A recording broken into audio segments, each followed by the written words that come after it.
33 பேர் இன்றைக்கி பதவி ஏற்றுட்டாங்க. இந்த பதவி ஏற்றதில் ரொம்ப சிறப்பான விஷயம் என்னென்னா, 1977 எம்ஜிஆர் பதவி ஏற்கும்போது நான் பார்த்துருக்கேன். அப்போ எனக்கு ரொம்ப சின்ன வயசு, அப்போ தான் கல்லூரி முடிக்கிற டைம். அந்த டைமில் நான் பார்த்துருக்கேன். எம்ஜிஆர் இதில் என்ன பண்ணாருன்னா, வெறும் புதுமுகங்களை போட்டார், வெறும் இளைஞர்களை போட்டார். இப்போ தாவேகா மந்திரி இதில் வந்ததில் பார்த்தீங்கன்னா 40 வயசுக்கு கீழே நிறைய பேர் இருக்காங்க. நல்ல விஷயம். இளைஞர்கள் எல்லாம் புதுமுகங்கள், எல்லாம் படித்தவங்க, அந்த மாதிரி போட்டிருக்காங்க. எம்ஜிஆர் அப்படி தான் போட்டார். கேண்டிடேட் போடும்போதே எம்பிபிஎஸ் பிஇ அப்படி தான் போட்டார்.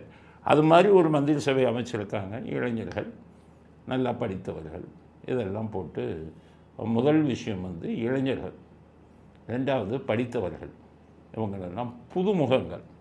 இந்த எப்போ பார்த்தாலும் இந்த செந்தில் பாலாஜி, இவர் பொன்முடி, KN நேரு, பழைய புளிச்சு போச்சு. எல்லாம் ஊழலுக்குதுங்க. KKSSR ராமச்சந்திரன், இந்த இவங்க தங்கம் தென்னரசு, எல்லாம் ஊழல் பெருச்சாளி. இந்த அனிதா ராதாகிருஷ்ணன் இப்படி தானே போடுவீங்க. அப்போ நீங்கள் போட்டிங்கன்னா துரைமுருகன் ஆஸ்பத்திரியில், அப்போலோ ஆஸ்பத்திரியில் பாதி நேரம் இருப்பார், பாதி நேரம் இங்கே வருவார். இப்படி போட்டுக்கிட்டு இருந்தீங்க வெக்கம் இல்லாமல். இப்போ எல்லாம் புதுமுகங்கள், இளைஞர்களை போட்டிருக்காங்க.